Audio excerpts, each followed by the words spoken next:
And we're live. Welcome to the Business Law Podcast, a Warcraft podcast by the community for the community. I'm your main host, Sparty. I'm here with my co-host, Midgettes. Midgettes, how are you this fine evening? Today's Thursday, right? Yes. Today is Thursday. It's Blizzcon Eve, and there's all kinds of parties going on. And I'm doing fine. I just got done with a sail run with Jesters and been having a great night. How are you? Good. Everyone's asking, are you going to Blizzcon? God, maybe I'm streaming from Blizzcon now. My little, condo from Blizzcon. No, I mean, I'm doing great. It's good, tiring as many things are. So we'll start off with a couple different little segments here, but this is episode 45, and today we'll be talking about BlizzCon 2018 and sort of what else is going on in the community, what else is going on in the world. But I guess the first thing to start off, besides the dad joke, is why are we doing a podcast on a Thursday? Well, we were going to do a podcast. That was my cue. I was supposed to ask. Oh, it has an M next to you. That's probably you. Yeah, okay, sorry. Yeah, I got too excited. See, I missed this podcast already. I got excited. Please, go on. See, I was supposed to go, so, Sparty, why are we doing a podcast on a Thursday? Well, midgets, if you didn't know, if you guys hadn't been following my Twitter and, sort of what's going on, I did have a brand new baby this past Sunday morning, 4 a.m. So a new little girl. You had it? Well, I'm really impressed. Do you want to tell me about this? Is there something I didn't know? I helped. My wife mostly made it. Oh, okay. I helped. So we have the newest baby Ashbringer. She'll probably play a Windwalker. So I'm playing a Holy Paladin. My wife plays a Shadow Priest, sometimes Disc Priest. My first kid will probably play some kind of tank because, I will never let her die, obviously. And the new kid is playing a Windwalker because she was kicking around a lot, apparently. So we have a party of 4 very soon. I've already threatened some of my guild members that I'll be replacing them in the next, 18 years. So they need to be, watching out. If they get complacent in the next 18 years, nepotism is going to happen.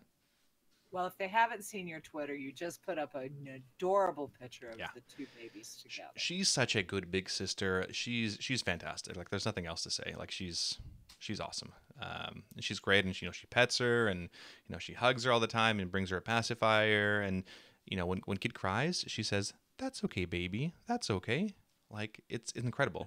You guys have no idea. She reads her books. A 2-year-old. Anyway, let's move on. Otherwise, I can be here all day.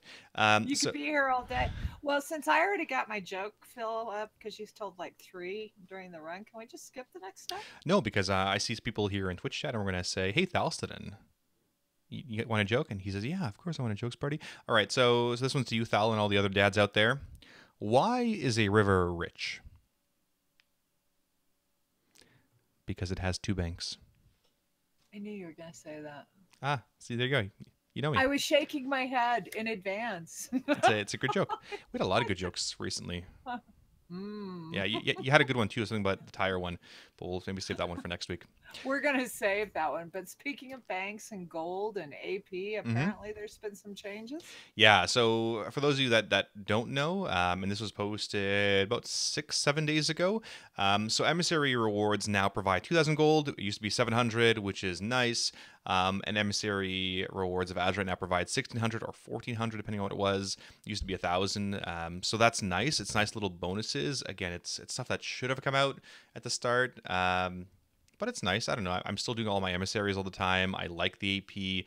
I'm going to hit 30 traits tonight or something. So yeah, I mean, things are good.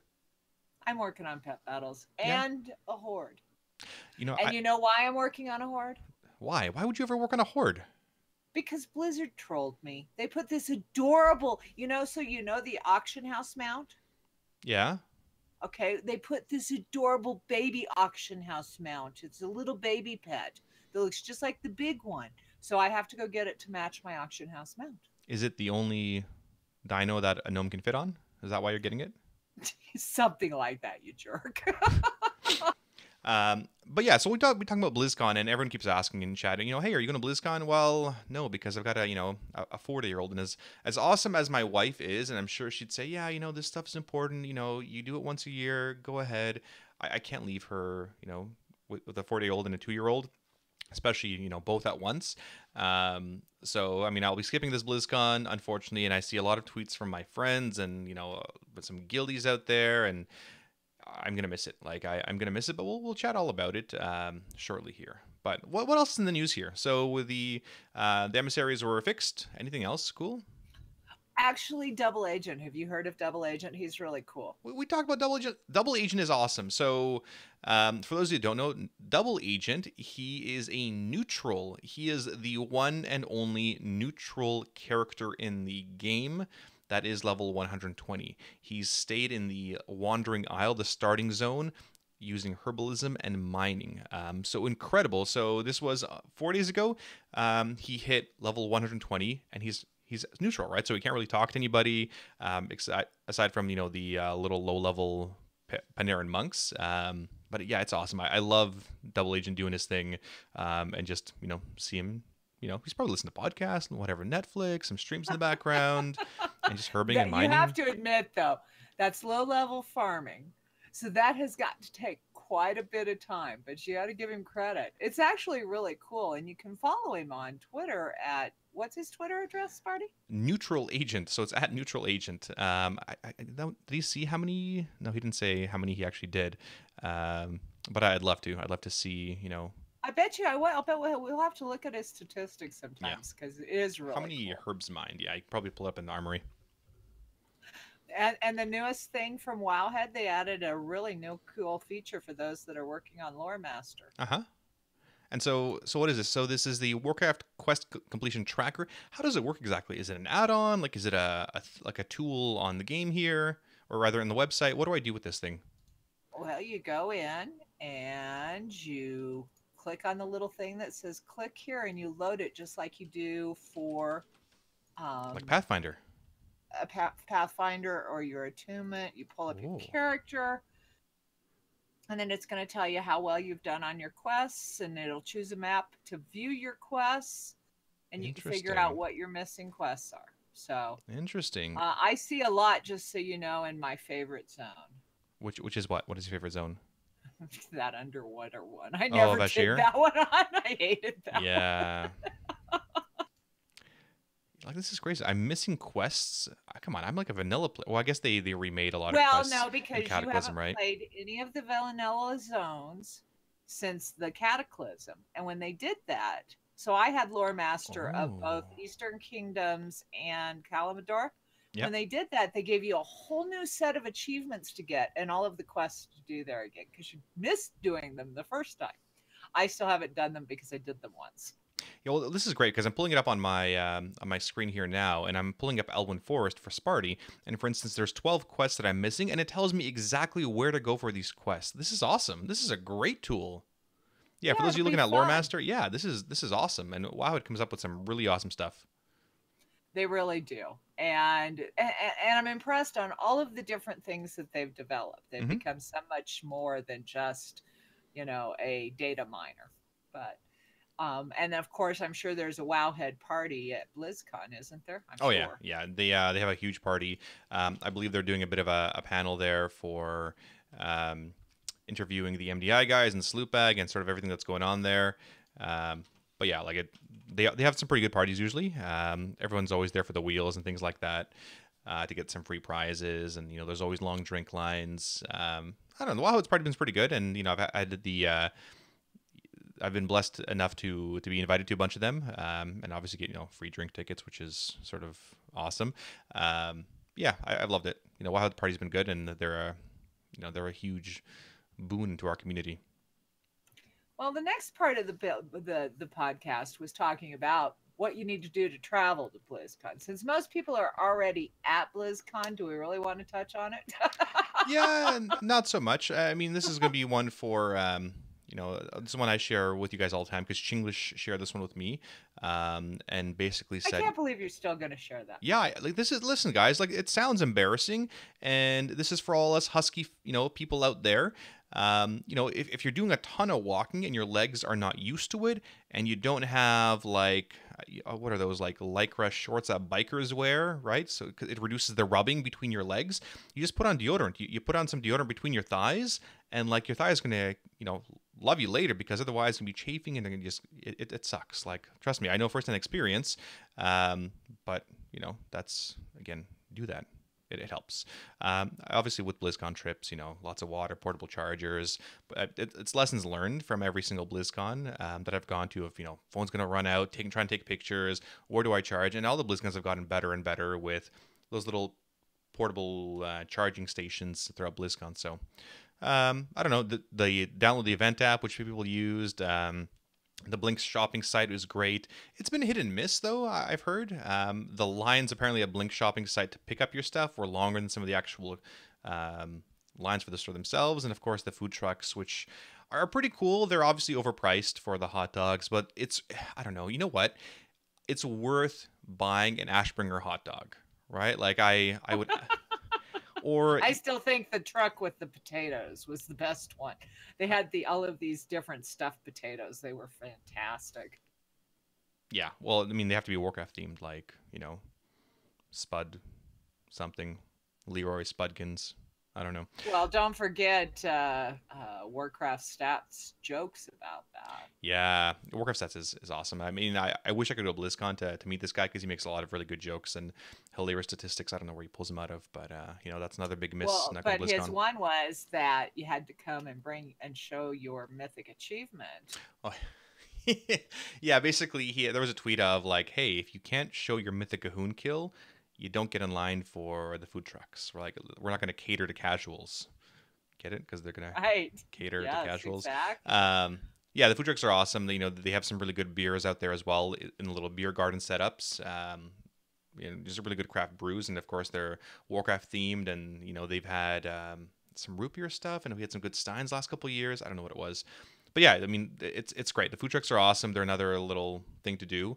But I mean, it's BlizzCon. It's an awesome convention, and it's great. But we were talking about this before the podcast. So what do you need to know about these BlizzCons? You know, for some of us that are going to be using the virtual ticket, this might be beneficial to some of us. What should we do? What is the link here? Well, they actually have a really cool. Blizzard continues to improve their information to the public. And so they have this page called Everything You Need to Know. And on one tab, it's for live attendees. And on the other tab, it's for the virtual attendees. Now, I got a virtual ticket. Did you, Sparty? I need to do it today, tomorrow, soon. I'm sort of a last minute person with this kind of thing. And I'm like, how much am I going to watch? Like, what do I really want to see? I guess I want to see some of this. And, you know, part of me wants to really be there. But I don't know. It's one of those things where when I watch it, I'm going to miss it that much more because I could be there. Like, I really wanted to be there and I can't.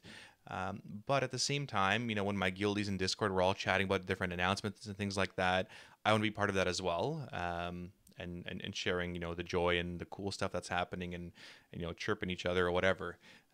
So I want to watch that. But at the same time, the MDIs are probably the highlights of what I want to see from BlizzCon.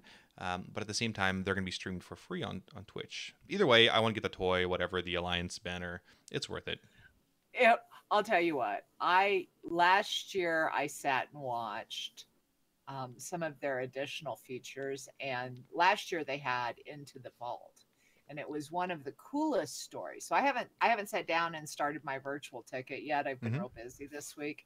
But last year they had this incredible story where they went in and they pulled out all of these things that were in the vault for Blizzard, and original maps or original sketches. Oh, that's some pretty cool stuff. You know, a mask. And I know for sure one of my favorite CMs, Caden, has something on there that I want to go see because I really enjoy him. And so I'm really excited, but I save that for Saturday and I turn off your way of communicating with me and everybody else's, and I sit down and watch it and I just get lost in Azeroth. So I'm looking forward to it. And we do. Go ahead. Yeah, so that reminds me, the John Stats diary of you know, World of Warcraft and Classic. I started reading that one. It's you know, you're talking about it as well, right? Like some of the old archives and you know, the things that were happening. Have you started reading this book? I have not yet. I'm saving it because I want to read it where I can. Maybe I should just wait for the hardcover. Book. I want to read the book. Yeah. Yeah. So I don't. The digital copy. I looked at it. I made sure it worked. I downloaded it, and I'm gonna wait for the actual. Maybe I should as well. I want to look at the pictures, and you know, be able to enjoy it at that level. I'm old school. I like books over digital. Yeah. No, I mean, I was planning on watching some of it from the hospital, or reading some of it from the hospital room when kid was being born, and well, we just, binged on Netflix and everything else. And as Stridro says here, the Vault's been so good this year. Okay, so I need to check it out then. So I'll take your guys' recommendation and check out the Vault and see what's going on. So that's the good. Vault is really cool because they go in and they pull out different parts and tell stories. That's exciting. With it. Some of, well, like last year they showed how they sent I think it was StarCraft up with NASA. And sent it in the space shuttle. Oh. And then they signed it and gave it back to him. So it was really cool. That's so nerdy and that's awesome. I love that nerdy stuff. That's really cool. Right. So if nothing else, it's worth it to go watch just those storylines. But there's really some really great interviews and things like that. As I said, I haven't watched it this year, and even if I had, I wouldn't want to do spoilers. Okay, fair enough. I will. But we will have to have a little bit of speculation on what we think might be coming out of this BlizzCon somewhere in this. Yeah, for sure. Well, I mean, we got more time to chat about it. So the other thing that people have been complaining about, sort of, or happy about, there are new security measures at this BlizzCon, where they've had added metal detectors as well as bag checks. I mean, the bag checks are sort of a joke, and they have been all the time. But I mean, metal detectors, I guess, is sort of new. That being said, in the world that we live in this age, it helps to have those added bits of security. Accessibility, cosplay check-ins, restrictions are all there. The other one I heard as well from Epic Insanity, I think, one of the bearded dudes, they weren't allowing any cameras at all. And they said there's zero photography in the convention site, which is that's incorrect, because there was another tweet somewhere later where it said, well, you can't have cameras above, I think it's 3 or 6 inches in terms of their lenses. Everything else is fine, because I mean, I got cameras on my phone, and everyone has little cameras, and that's fine, unless you had a media pass, obviously, to take photos and things like that. So that was weird and silly, and it's one of those things where the security people, they're not being paid enough to care and to properly enforce those rules. So it's too bad. But hopefully they got the cameras in. I'm glad they're there, and I wish we didn't have to have them. Yeah, for sure. It is part of the world we live in at this point, and something that we have to be cognizant of. Yep, absolutely. I thank Blizzard for taking the extra precautions, because y'all mean the world to me. Yeah. So we were looking at the schedule, and we were talking about some of the things that were in there. And I always make sure I watch all of the BlizzCons or the Warcraft stuff. And I really enjoy. So, for example, I know for sure I'll go see Taryn Gregory's stuff. Yeah, he's awesome. He's just awesome. He comes by our stream all the time and says hello, and we love to give him a round of applause and tell him how much we love his content and the story. And we could go on and on about Taryn, and he's such a cool guy, and he's a cool nerd, right? He's got the steampunk goggles on all the time, and that's how it's him. He's got his little lanyard, but he's done so much for Warcraft and the cinematics, and it's just, I don't know. You can't say a single bad thing about Taryn Gregory. He's awesome. So sorry, go on. Well, honestly, the best part of BlizzCon, no matter why you go, what you go to see is the people, and actually getting to meet the people you play the game with, the developers.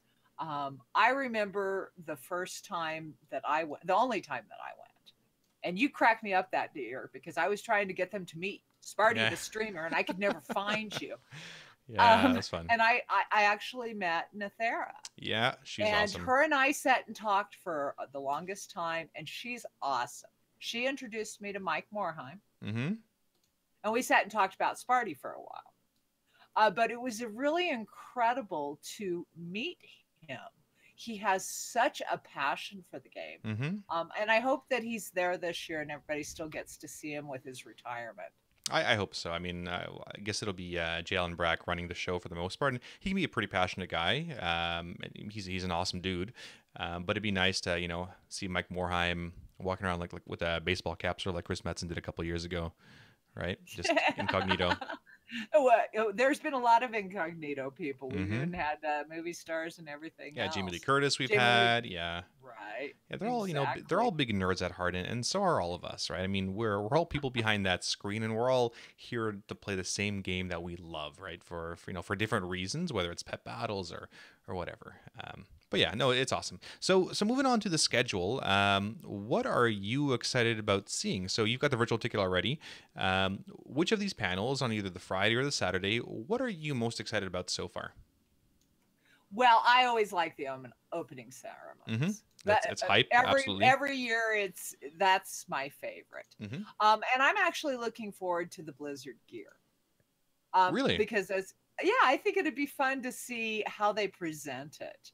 And keep in mind that I work in the 3D printing industry. So Yeah, okay. I get a lot of kick out of some of the stuff that they show up with, and a lot of it has been 3D printed. Mm-hmm. And so that's something. The Voices of War, backstage at Blizzard. I like anything with what they do behind the scenes because I think that's really fun. I always enjoy the cosplay. Yeah, of course. And then I don't know. Past that, I haven't looked that far. It's been a busy week. No, for sure. But see, my son's birthday, which is why I didn't go this year. That and his wedding. All of my money went to his wedding. Wow. But I will do anything that Taryn Gregory is at. So there you have it. Cool. Oh, and the MDIs. Of course, I've got to watch the MDIs. Yeah, the MDIs are definitely going to be one of my highlights. I mean, I can't wait to see them. They're all Saturday morning to early afternoon, which is great. 9:30 in the morning they're starting, up until 2 o'clock, which is great. I mean, they're smack dab in the sort of middle of the content, and then there's the PvP stuff afterwards. Me personally, I mean, you know, I've got mixed feelings about this BlizzCon, where you know, if I was going to miss any BlizzCons, this is probably going to be the BlizzCon to miss. There's, you know, truthfully, there's not a ton to be excited about. There's typical Warcraft panels, which is great. Voices of Horde versus Alliance, fine. World of Warcraft, what's next? Okay, I mean, that's good. That's what we want to see. I imagine it'll be some 8.1 stuff, maybe 8.2 leaks. Who knows? I think they're talking about more about 8.1, the raid. It is only a 45-minute panel as well. I don't know. I mean, it's all the Overwatch, or sorry, all the panels of what's next are 45 minutes. Diablo, right? There's one Diablo panel at 12:30, and then there's one more Q&A on the, you know, the final day at 5:45 to 6:30. So nothing huge. We were hoping for like remasters or something, or maybe something else is going to happen. I think it'll just be more, you know, levels or rifts or seasons for Diablo. It would have been nice to see a remaster. Well, I'm curious though, because I think part of the reason because I know I'm not overly interested in classic. Yeah, no, I mean, neither am I. I mean, it's so I think it's going to have a lot of coverage on classic, and for me, I'm sort of like, okay. And I know the classic community is really excited, and I'm very happy for them. But for me, I don't have a lot of enthusiasm. I'm not even going to download it from the virtual ticket. Yeah, and people are asking me the same thing. Hey, are you going to buy, you know, or play Classic? You know what? I did everything. Like, I did all the PvP stuff. I didn't have the time for, you know, full Grand Marshal Gladiator stuff. But at the same time, like, I did all the raid content. I did all the raiding, the grinding, every single tier, 30-minute waits between pulls. I did all of it. I have no desire to do it again. And I'm not at a point in my life where I can do it again. But, I mean, we'll talk about this too. Like, people are really upset about the whole, you know, hey, I'm paying all this time or all this stuff, or rather all this money, and all I'm getting is a 2-hour demo of Classic, and then it's, you know, then I get kicked out for other people. Like, what is going on here? You know what, this demo, it's not an alpha or a beta, it's a demo, right? Like, it's a demonstration. For those of you that remember the old PC Gamers or the Electronics Gaming monthlies that we used to get back in the 90s and early 2000s, that had those little CDs of like, these are your 15 demo games, and you got an hour or two of playtime, and it was very limited, right? It was a proper demo. That's exactly what they've sold it as. It is a demo, right? So people are paying what, $70, $80 for a virtual ticket. It's just, I don't know, that's really silly. And at the same time, you know, people are paying $200, whatever, for a BlizzCon ticket to, you know, to go see a band, and they're really upset with the band choices. I don't know what to tell you. I mean, those things are a perk, and there's 3 different bands you could choose from, right? Well, we'll talk about those guys as well, but I don't think there's much to be upset about. You're paying for the convention, you're paying for what it is. Everything else is a bonus, right? Whether it's a Metallica concert or Weird Al, or whatever it is, right? Like those are nice little bonuses, and those really cover the cost of that ticket as well, right? Like they make it super worth it. You might not like the bands this year, but you know what? Someone didn't like Weird Al the other year, or Metallica the other year, or whatever band. So. Well, and honestly, I really think we mostly go to BlizzCon to see fellow nerds who love the game Exactly. the way we do. I mean, Yeah. that's the reason you go. Like you're absolutely right. Like people could go to BlizzCon and you buy a flight, hotel, whatever, and don't go to the convention, and you're gonna have an awesome time just hanging out at the Hilton parties, the Wowhead party, the Con Before the Storm party, which is gonna be a really great one. They have DitchCon tonight, I think. Like it's awesome. Like it's a really good, I don't know, really good vibe. And yeah, if you miss out on some panels, big deal. You can always catch them later, but it's there to hang out with your friends and the people that you've been playing the game with for a while, right? And my first BlizzCon just absolutely opened my eyes to what World of Warcraft was. And when it was my first BlizzCon. I was playing the game for like 10 years or 9 years or something, and like I was a veteran, and I did all that high end rating stuff. And I'm like, okay, so World of Warcraft is either you're a high end raider or you're a PvPer, and that's it. There's nothing else to Warcraft.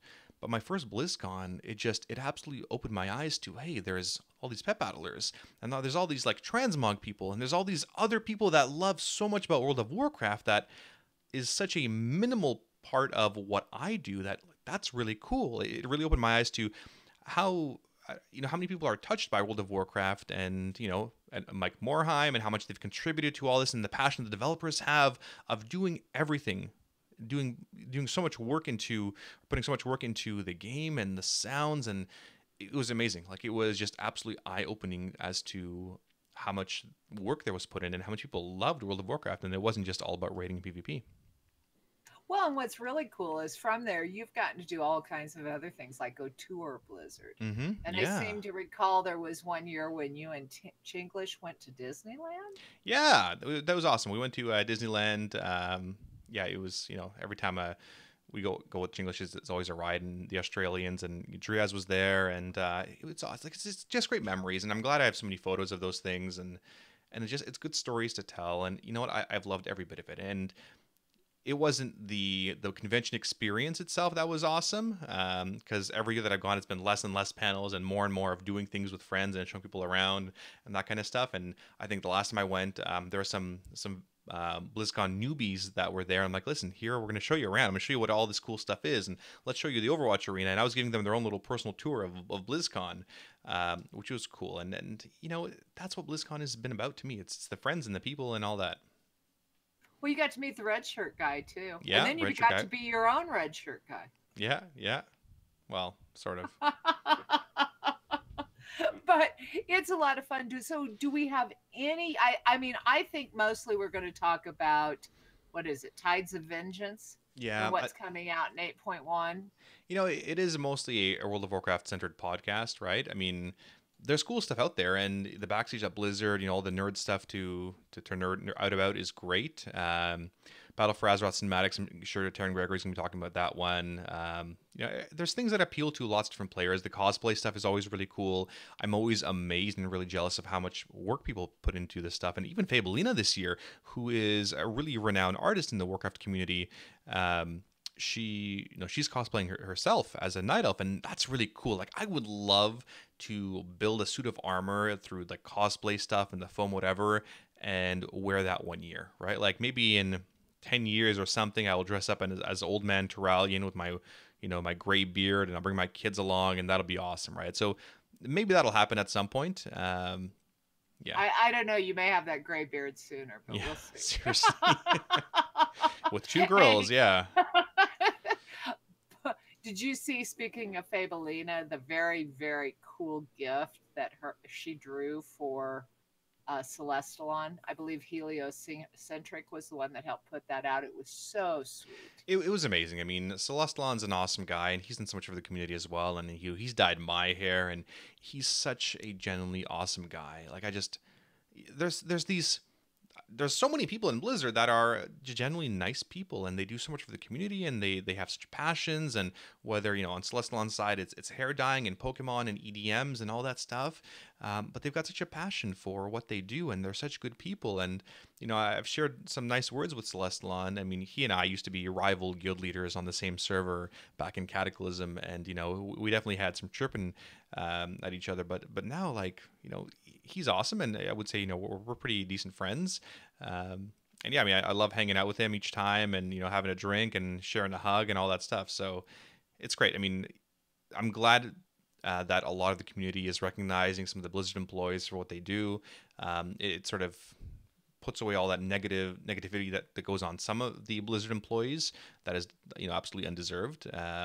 But it's great to show that the community can be a really positive one and really band together for for good causes, right? For instance, the DBM creator Mystical OS, Blizzard and the community banded together to help him out. So there's a lot of good in the community that we have here. It is. Well, and one of the things that they're going to do, of course, is they always do a Q&A at BlizzCon. Yeah. And they've put a forum post up for people who have their Q&A questions. We'll share that with you. And I always enjoy the Q&As too. We've sort of gotten spoiled having them,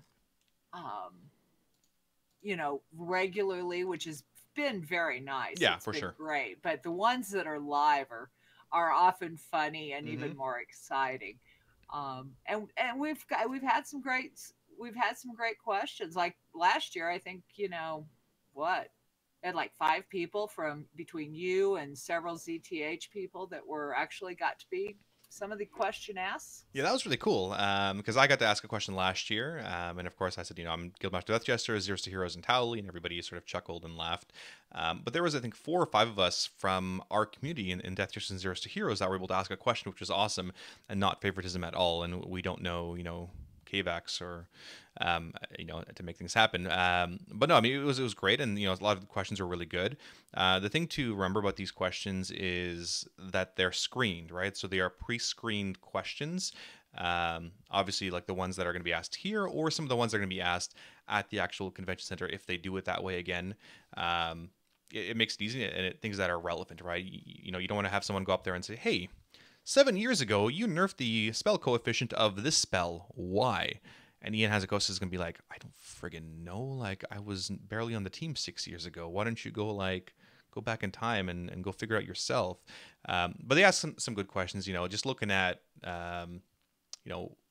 just looking at the thread here, why is Pathfinder split into multiple parts, and why have part 2 take months before players can actually really begin working on unlocking flying? There's obviously a really good answer to that, and it's quite obvious. But at the same time, it's likely one of the ones that'll be asked because it's quite relevant, and it's something that people always need to ask. And we as hardcore players need to realize that, hey, just because we know an answer, like that's a thing that's been asked before, as to why these things get spread out. There's new players coming into the game all the time, right? And they don't know the answer to these questions.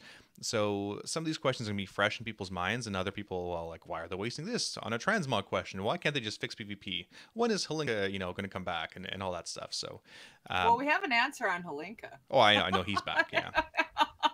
But they might not have seen that either. People forget there's a lot of people who play Warcraft that don't even get on Twitter. That's the thing, right? Like, people don't get on Twitter. They don't go on MMO Champ or Wowhead all the time. They live, in their own little world, and that's fine, right? They get out there to ask questions on the forums where possible, and they don't have all the resources that we do, right? Whether it be podcasts or streams or Twitter or whatever else it is, right? They don't.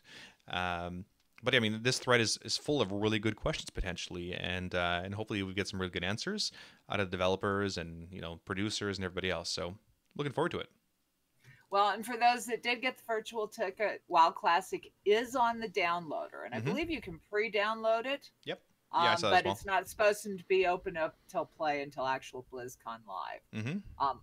Other than that, I want to spend some time on the MDI because I think that's going to be fun. You want to talk about that a little bit? Yeah, I mean, again, MDIs are going to be great. There are 4 teams playing. It is so. First of all, the casters are Automatic Jack, which everybody knows because he's a fantastic priest. Sloopbag, which is an amazing tank. Nagura, which is an EU player they're all from the same guild, aren't they? I think maybe. And Bones Malone, Robert Wing, which is also a good little caster there as well. But yeah, the MDI All Stars is basically the top team from every single region. So Shell's Angels, which was the winners. I think it's now Excel's Angels, what they're called. There's the Method North American team, which people are gonna be rooting for, and Method is a powerhouse wherever you go, whether it's MDIs or World First Race or whatever. There's also the Method PogChamp or the Europe team, which again, like very soon, there are going to be multiple teams competing for the same thing. And of course, Free Marcy, the Australian team, which are, they were the 2017 MDI World Champions. They're representing obviously the sort of oceanic region. So hopefully soon we'll see what's going to happen there. And they have sort of leaked, or not leaked, but announced how it's going to happen with what the dungeons are going to do. Method North America versus Method EU. Shell's Angels versus Free Marcy, what dungeon they're doing, what affix they're doing, so everyone knows ahead of time, which is exciting. The cast is going to be great. Sloot's jokes are going to be awesome. This is probably going to be the highlight of Blizzcon, honestly. As a player that loves PvE content, I'm not a huge fan of Mythic Pluses, but I love, for some reason, watching these guys, and I don't know, it's awesome. And some of the ways they've done it, it's been such close races, and the way they hype it up, these casters are fantastic, and I'm glad these guys are coming back to really cast these things. So it's great. The other neat thing is they've added a inspect feature. Mm-hmm. Where you can actually inspect the players while they're playing. Yeah, this is similar to the Wowhead widget or tool that we had. I've had it here on my stream as well for a little while. But yeah, it's great because we have players, again, that don't know what these guys are doing at this high level. So what gear do these guys have? What talents? What traits? All that stuff. What are they using? So that's really cool. And the production values of the MDIs have constantly increased. Again, this is gonna be a huge showcase. I'm guessing there'll be just standing room only for MDIs. It's gonna be a big deal, and I would hope there's it's a bigger turnout than even the PvP stuff. So I'm looking forward to it. I think it's going to be. This is the first year it's at BlizzCon, right? Yeah, so this is the first proper invitational. So they had the 2017 last year, the 2018. It's all based out of Columbus and their studios there. But this is the first one where it's more of an exhibition. There are some jokes about a title belt that's supposed to happen. But no, it's more of an exhibition match, and it'll be fun. I think it will be too. So let's talk about the closing ceremonies.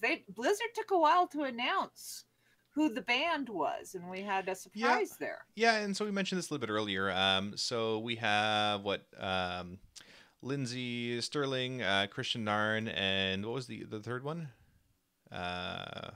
Sorry, Train. Train's the other band. So it's, I don't know. I haven't heard of Train. I know who Hodor is, obviously, from Game of Thrones, and Lindsay Sterling. She's a great violinist. Yeah, it's cool. I don't know. I don't go to BlizzCon for the bands. Even when Metallica was playing, yeah, sure, I saw them for a little bit.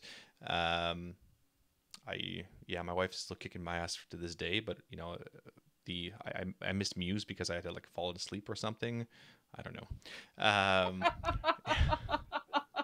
Yeah, there's a huge uproar about these things, but they're all playing, I think, on different stages. They're playing, sort of in a bit of a staggered stage, 15 minutes apart. There's the Mythic stage, the Overwatch stage, and then there's here's the Storm Tournament stage. So they're 15 minutes apart. That'll be, probably 45-minute sets. It's whatever you want to play, right? Whatever you want to listen to. There's different types of music, and it's really cool. I personally would love to see some kind of symphony orchestra play music from all the different Blizzard games. I would sit down and just, bob my head to that. So, I don't know. What about you? Do you know of any of these bands? Or people? I don't know any of these bands, but I'm a whole lot older than you. So let's talk about, I guess, Blizzard closing thoughts, because we've sort of talked about speculation, and I really think most of it, I don't expect any grand announcements. Mm-hmm. Yeah. I think it's going to be about 8.1, and potentially some more things for the X-Pack and a lot of classic coverage. Yeah. But what do you think? I don't know. This is... I don't shit on Blizzard, and I give positive a lot. We try to make it as positive as we can. Again, there's not a ton of brand new content. There's not a lot to get excited about, in my opinion, aside from MDIs. I think some of the new stuff with respect to World of Warcraft will be, 8.1, some 8.2 hints, some cool stuff. And they always, I don't know, maybe it's because I've gone to so many BlizzCons, right? And I've seen a lot of it, and it's not as cool. Um, yeah, I'm okay missing this BlizzCon as much as it sucks to miss out on Korean barbecue and the Hilton and the terrible DJ that's there and the Wildwood part. Like that part sucks. In terms of content for this BlizzCon, I don't know. I'm not too excited about it. Yeah, I'm okay missing it, I guess. Given that all the real life stuff has happened here, with being having a newborn. But a lot of it is just it's making those memories, right? A lot of it is, hey, you finally meet the guildies for the first time. I remember meeting my guildies for the first time, and that was really cool. And a lot of the viewers and streamers, people saying hello, and you've really helped my life, and can I get autographs here? And um, yeah, it's awesome. Like just the vibe of the people is really really good, and nothing will ever compare to that, right? I mean, I plan on going to BlizzCon in the future again. I don't know. I mean, what about you? What are your thoughts here in terms of closing? I think that I have always found things to enjoy within Blizzard's presentations, whether it's the game or so. For example, when BFA was announced, I'm not a big PvP fan, so the whole war mode thing, I was sort of like, eh. But I've actually come to really enjoy the expansion, and I made, and so I always look at anything that Blizzard puts out, they have always had a quality stamp on it. And even though sometimes I'm not always sure we're quite where we need to have that quality stamp, they've never really let me down. And so I'm excited for BlizzCon. I'm always excited for BlizzCon. And I love watching my Twitter because all of the people are sitting there talking about all of the fun they're already having. I want to be where the people are. And I think that's what all of our viewers are. And for those of you who are at BlizzCon, I hope you tag us or tag Sparty so that we can see what you're doing. Tag Zeros to Heroes. Yeah. Because we want to be there with you and bring that excitement home. Because I'm always excited when the community gets together and has a good time. Yeah, absolutely. And for whether it's the the guildies, Death Jesters, Zeros to Heroes, I think we have a couple DJs going out there. Obviously Towley's there, and we have a Spencer Triage out there, and I think we have one more player. Zeros to Heroes is a couple.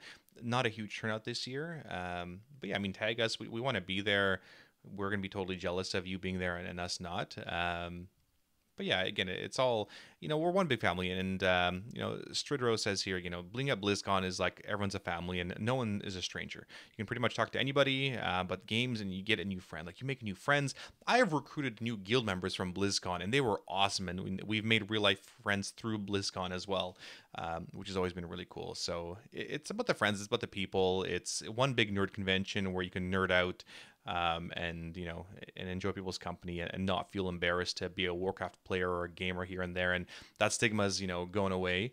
But it's exciting. It's exciting for BlizzCon. I'm happy for people that are there. I miss being there, but I'll try to be there with people in spirit. Okay, so what's your very favorite memory of all of the BlizzCons that you've ever gone to? Oh, that's tough though. Like, I don't know. I've had so many good memories of like my very first. You only get to pick one. I'm going to pick like four. So there was one BlizzCon, my very first one, where Driez and I booked a hotel in West Hollywood, and it was like a little thing. Oh my God, I remember that story. And so Driez and I picked this little hotel. I've got a lot of anecdotes like this. So we picked a little hotel in West Hollywood. Like, okay, this is cool. We're going to hang with my sister for a little bit. And basically we found out it was a nudist hotel, and we didn't know. I mean, the pictures were like there was a very handsome guy on the front of the website, but like we had slept there the day, and the next morning I went up to go see what breakfast was, and there was basically just naked guys in the pool, and like I wanted eggs, and all I got was sausage. So that was one memory. Oh Last year's BlizzCon was a good memory. I had a couple of guildies and just viewers come up to me, and this was during the Con Before the Storm signing. They introduced their family to me, and like that probably made the biggest made the biggest impact to me all of last year's BlizzCon. I think it was Grimm's and his family, and that's definitely one of the highlights I had. One of the first BlizzCons, I was dancing with Soda Pop, and we got really really drunk at one of the Twitch parties. I just listen. They said free drinks, and I had been doing pre-drinking, and I'm like, okay, give me 8 fingers of scotch and 2 glasses, please. And so that didn't end well. I don't know how, like, this was before my wife and I got married, and God, if she could get me through that one, yeah, she was the one to marry. There's so many, like, it's hanging out, it's making breakfast for the guildies with Zeros to Heroes. You know, we would make eggs and bacon in the morning for everybody, and some pancakes, and just hang out and chat about stuff and strats. And I could go on and on and on, but we need to end this podcast. So I have lots of good memories. Okay, well, I've got a few things. Okay, go. All right. So, the shot glasses. Yes, we made glasses for guildies and mugs the and coffee t-shirts. Mugs. Yeah. Okay.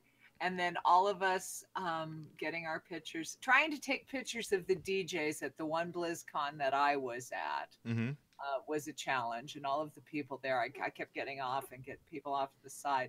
But there's always been a good turnout. Yep. And I think but my best experience was being in that audience. And I'm not a Horde player. I'm an Alliance player. And when Chris Metzen said, "For the Horde," oh God, I was chills. Like, "There, right, chills." It was awesome. And so, "For the Horde," and I will never forget that. And it was one of the best times I've ever had in my life. And I encourage anybody who has never gone to check it out.